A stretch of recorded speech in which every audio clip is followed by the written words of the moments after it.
নমস্কার, আমি শ্রুতি। আপনারা দেখছেন ফ্রেন্ডস ফেলোশিপ মিনিস্ট্রি। আমরা পূর্বে বিভিন্ন পর্ব আপনাদের সামনে উপস্থাপন করি, যার দ্বারা সেই পরমেশ্বর পিতার ক্ষমতা, তার আশ্চর্য আশীর্বাদ, তার মহিমার কথা আপনাদের জানাতে চেষ্টা করি। কারণ যখন মানুষের জীবন সংকটগ্রস্ত হয় বা জীবনের আশা যখন ক্ষুণ্ণ হয়, তখন মানুষ বিভিন্ন উপায় অবলম্বন করে যাতে একটু স্বাভাবিক হন, একটু সুস্থতার মুখ দেখতে পান, একটু আনন্দের স্পর্শ পেতে পারেন। তার জন্য তারা প্রচুর ব্যবস্থা অবলম্বন করেন, কিন্তু অনেকে সেই ব্যবস্থা অবলম্বন করে সাময়িক কিছু আশা ভরসা পান, আবার অনেকে পান না।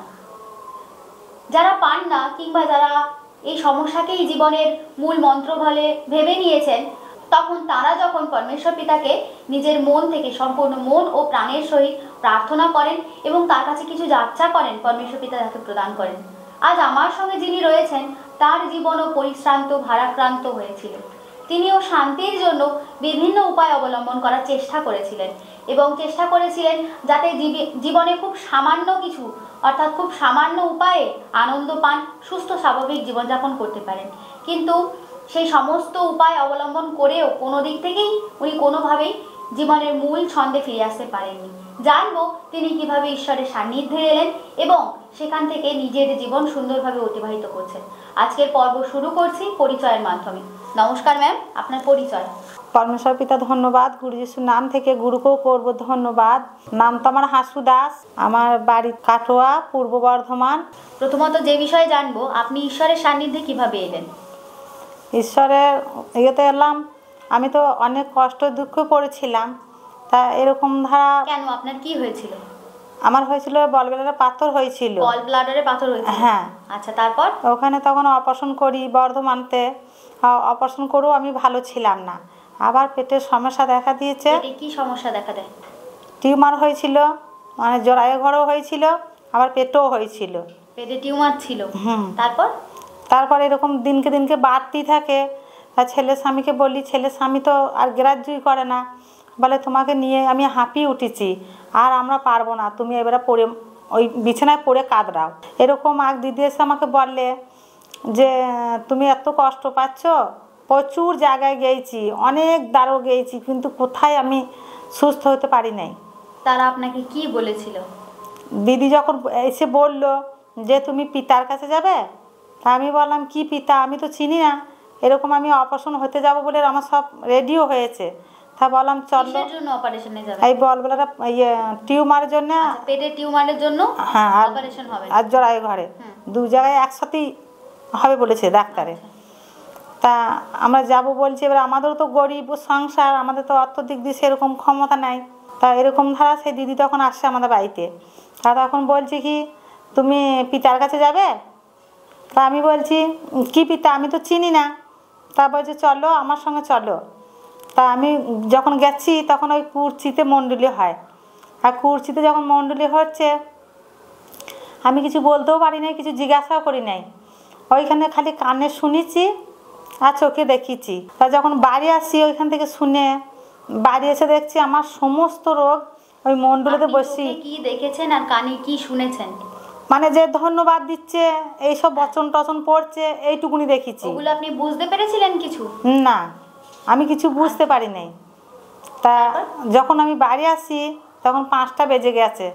তা রাতের মধ্যে তখন দেখছি আমার মানে 8 বছর বয়স, তখন থেকে গ্যাস অম্বল, কিন্তু এখন আজ আমার কিছু না হলে 45 বছর বয়স হবে। তা ওইগুলো নাকি আমি পিতাকে চাই না, ঈশ্বরকে, কিন্তু কখন আমার ওগুলো ভালো হয়ে গিয়েছে ওই প্রথম দিন যাওয়াতে? হ্যাঁ। আচ্ছা, তারপরে হার্টের প্রবলেম ছিল, নার্ভের রোগ ছিল। হার্টের কি প্রবলেম ছিল? হার্টের প্রবলেম বলতে কি এই বুকগুলো সব ধরপো তো লাপি লাপি উঠতো। আর এর জন্য ট্রিটমেন্ট করিয়েছিলেন? হ্যাঁ। তো কি বলেছিল, হার্টে কি সমস্যা আছে?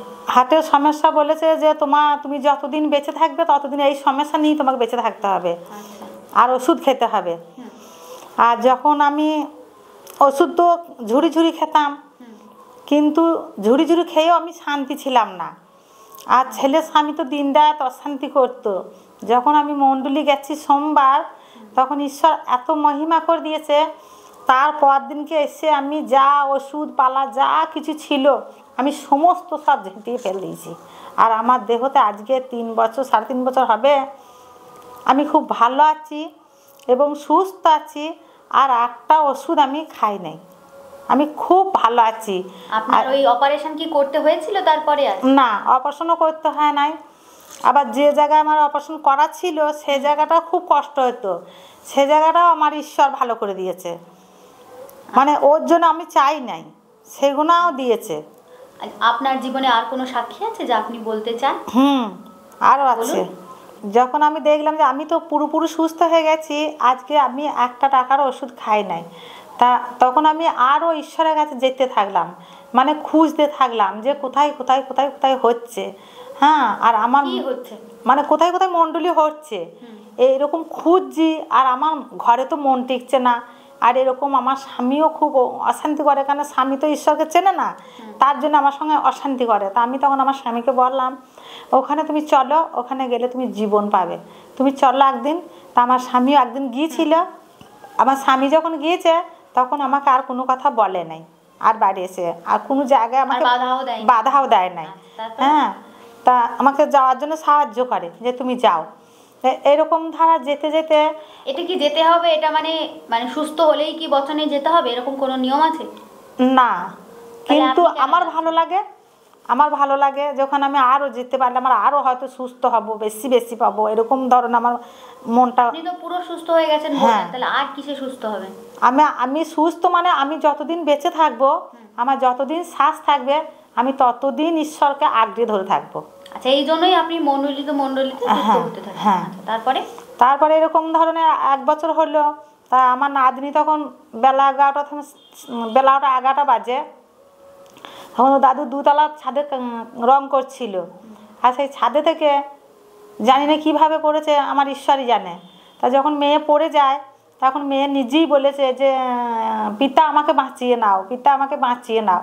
3 বার বলেছে। যখন মাটিতে পড়ে যায় তখন মেয়ের কোনো শান ছিল না, মানে মুখ দিয়ে না, মানে মুখ দিয়ে নাক দিয়ে প্রচুর হারে ব্লিডিং ভাঙছে, রক্ত বেরোচ্ছে। হ্যাঁ। তা তখন ওই অবস্থায় নিয়ে কাটোয়া হাসপাতালে যায়। তা কাটোয়া হাসপাতাল তখন বমি করছে, খুব বমি করছে। আর পাড়াতে সব খারাপ খারাপ রিপোর্ট বলছে যে ও মেয়ে বাঁচবে না, বমি করছে, ও মরে যাবে। তা সেখানে আমি স্থির ছিলাম, আমি অস্থির হই নাই। অস্থির না হওয়ার কারণে ছেলে, ওর বাবা তো কতটা বিশ্বাস করে সেটাও আমি জানি না, ঈশ্বর জানে। তা তখন কাটোয়া হাসপাতালে জবাব দিল, বলে আপনারা অক্সিজেন গাড়ি ঠিক করে মেয়ে নিয়ে কলকাতা বর্ধমান চল যাও। যখন বর্ধমানে গেছি তখন বর্ধমানে ডাক্তার বলছে এ নাই, একে নিয়ে আপনারা কলকাতায় পিজিতে চলে যান, এখানে কিছু করার নাই। তা আর এক দিদিভাই ছিল, সেই দিদিভাই খুব মজবুত। সে দিদিভাই অন্য ভাষা করে চাঙ্গাই করাতে, হাসপাতাল ডাক্তারবাবুকে করাতে, তখন ওদের মনকে পরিবর্তন করে আবার ওই মেয়েকে ভর্তি করলো। বর্ধমানেই ভর্তি করলো। বর্ধমানে যখন ভর্তি করে একদিন থাকার পরের দিন আবার ছেড়ে দেয়, বলে মেয়ে ভালো আছে, তোমরা কিছুদিন পরে এসে অনামায়াতে দেখিয়ে যেও। তা বড় সার্জেনকে দেখিয়ে তোমরা বাড়ি চলে যেও। আর যখন সার্জেনকে দেখাতে গেলাম তখন বলছে মেয়ে তো ভালো নাই, তাহলে আপনারা ছাড় করে নিয়ে চলে যাচ্ছেন কেন? তা আমি বলছি আমরা তো ছাড় নিই নাই, কিন্তু ডাক্তারবাবু তো ছাড় করে দিল। বলছে না, মেয়ে আবার ভর্তি হবে। আবার যখন ভর্তি হয় তখন ইনজেকশন সেলাইন এসব দেয়। বর্ধমান থেকে মানে ছেড়ে দেওয়ার পর ডিসচার্জ করার কতদিন বাদে আপনারা বড় সার্জন দেখান? মানে 2 দিন ভর্তি ছিল, তারপর দিন কি বলেছে, তারপরের দিনই ছেড়ে দিয়েছে। আর তারপরের দিনই আপনারা সোজাসুজি ওই বড় ডাক্তার দেখাতে যান? হ্যাঁ। আচ্ছা, তখন ওর কি সেন্স এসছে, জ্ঞান এসছে? হ্যাঁ হ্যাঁ। আচ্ছা, দিয়ে তখন আবার ভর্তি করে নেয়। আচ্ছা, দোতলা ছাদ থেকে যদি পড়ে যায় মানে অন্য কোনো ক্ষতি হয়নি, মানে হাড় ভেঙে যাওয়া বা অন্য রকম কিছু? ডাক্তারবাবু তো সেরকম কিছু বলে নাই, মানে প্রথমেই তো বলেছে যে ও মেয়ে তো নাই। তারপর তো আমরা তো ঈশ্বরকে দেখিয়েছি, ঈশ্বরকে তো অন্তর থেকে ডাকার কারণে, যে ঈশ্বরকে আমি বলেছি যে যতবার রিপোর্ট আসবে পিতা আমি সুন্দর শুনবো, আর আপনি আপনার পুত্র দুইজনাই উভয় থেকে চিকিৎসা করবে, পিতা ডাক্তারের প্রয়োজন কিছু লাগবে না। আচ্ছা, এইভাবে প্রার্থনা করেছি? হ্যাঁ, এইভাবে প্রার্থনা করেছিলাম। তা যখন ওষুধ ইনজেকশন দিয়ে যাচ্ছে সাদা, কিছুক্ষণ পরে হয়ে যাচ্ছে হলুদ। তারপর ডাক্তারবাবুরাই এসে আমাকে অপমান এই করছে। রক্তগুলো কি সরি মানে যে ওষুধ দিত সেটা কি টয়লেটের সঙ্গে বেরিয়ে যেত না কি না। কিভাবে বুঝছেন যে হলুদ হয়ে যেত? ডাক্তারবাবু এসে বলছে কি ওইগুনা দা ওর গায়ে পুশ করব। তখন ওইগুনা আমি বার করে দিচ্ছি যখন, তখন বলছে যে এগুলো তো বিষ হয়ে গেছে, এগুলো কখন নিয়ে এসেছেন? তা আমি বলছি এই তো কিছুক্ষণ আগেই তো দিয়ে গেল। বলে এগুলো নিয়ে গিয়ে ডাস্টবিনে ফেলে দিয়ে আসুন, এগুলো এইখানেই ঘরেই রেখেন না। আচ্ছা, যে ওষুধগুলো আপনাকে কিনে আনতে বলেছিল সেগুলো নিয়ে যাচ্ছেন, পরে সেগুলো নষ্ট হয়ে যাচ্ছে কিছু সময়ের মধ্যেই? হ্যাঁ, ওরাই দিচ্ছে, আচ্ছা। ওরাই দিচ্ছে। দিয়ে আবার ওইগুলোই আবার বিষ হয়ে যাচ্ছে, ওনারাই এসে বলছে যে এগুলো তো বিষ হয়ে গিয়েছে, ফেলে দিয়ে আসো। আবার দিয়ে যাচ্ছে, সেগুলোও একই কেস। আবার যদি বার আমরা কিনে নিয়ে এসে খাওয়াচ্ছি, তা তখন বলছে যে মেয়ে বলছে আমি খাবো না, আমার অন্তরে আমার ঈশ্বর আছে, আমার পিতা আছে, আমি আর একটা ওষুধের আমার প্রয়োজন পড়ে না। তা আমার মেয়ে একটা ওষুধও খায় নাই। আবার যখন ছাড় হয়ে বাড়ি আসি, 12 দিন রিপোর্ট করেছে, 12 দিন রিপোর্ট একটাও খারাপ আসে না, সব সুন্দর এসেছে। আর ডাক্তারে মিটিং করছে যে কি করে হয়, এটা কি করে হয়, এ মেয়ে তো মৃত্যু এলো এখানে।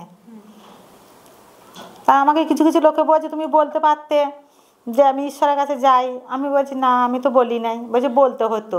আপনার নাতনি এখন কেমন আছেন? নাতনি খুব ভালো আছে, একটা টাকারও আমরা ওষুধ খাওয়াই নাই, এবং ঈশ্বরের মণ্ডলী ছাড়া আমরা কোথাও যাই নাই, কোনো জায়গায় আমরা যাই নাই। আচ্ছা, ওষুধ খাওয়াতে কি না বলেছে মণ্ডলী থেকে? না, তাহলে আমরা খাওয়াই নাই, আমার প্রয়োজন পড়ে নাই, তাই খাওয়াই নাই। তা আপনার ভবিষ্যতের পরিকল্পনা কি? আমার ভবিষ্যৎ খুব ভালো, আমার পুরো ফ্যামিলি ভালো। মানে একদম তো নরক বানিয়ে রেখেছিল, হ্যাঁ, এতটাই নরক বানিয়ে রেখেছিল, ছেলে স্বামীটা একবারে সে মদ গেঁজায় একবারে ডুবেছিল। আমি যেদিন থেকে ঈশ্বরকে পেয়েছি, আমার সংসারে এত অভাব, এত অটান ছিল কি বলবো, সে বলতে গেলে এখনই চোখে জল চলে আসবে। তাই ঈশ্বরকে পেয়ে আজকে খুব সুন্দর আছি, এতটা সুন্দর, আরও যারা অন্ধকারে পড়ে আছে তারা যেন ঈশ্বরের সঙ্গে যুক্ত হয় খুব তাড়াতাড়ি, তাহলে এটাই বল, তারাও শান্তি পাবে। দর্শক বন্ধুরা, আশা করি আপনারা বুঝতে পারলেন সেই সর্বশক্তিমান মহান পরমেশ্বর পিতার ক্ষমতা কতটা এবং ওনার আশীর্বাদ কতটা মহান। ম্যাম, আপনাকে অসংখ্য ধন্যবাদ, কারণ আপনি আপনার মূল্যবান সময় দ্বারা আজকের পর্ব পরিচালনায় সাহায্য করলেন। তার জন্য আপনাকে অসংখ্য ধন্যবাদ এবং নমস্কার। নমস্কার। দর্শক বন্ধুরা, আপনাদের অসংখ্য ধন্যবাদ এত সময় আমাদের সঙ্গে থাকার জন্য, এবং আজকের পর্ব দ্বারা আপনারা কতটা উৎসাহিত হলেন তা অবশ্যই আমাদেরকে কমেন্টের মাধ্যমে জানাবেন। তাছাড়াও আপনাদের যদি কোনো প্রশ্ন থেকে থাকে, যে প্রশ্নের উত্তর খোঁজার চেষ্টা করছেন কিন্তু পাচ্ছেন না, স্ক্রিনে দেওয়া হোয়াটসঅ্যাপ নাম্বারে SMS-এর মাধ্যমে আমাদের সঙ্গে যোগাযোগ করতে পারেন এবং আপনার সমস্যার কথা, আপনার প্রশ্নের কথা আমাদেরকে জানাতে পারেন। আমরা চেষ্টা করব আপনার সমস্ত প্রশ্নের উত্তর দেওয়ার। আপনাদের জীবনের প্রত্যেকটি দিন শুভ হোক এবং পরমেশ্বর পিতার আশীর্বাদ আপনাদের সহবর্তী হোক। নমস্কার। নমস্কার।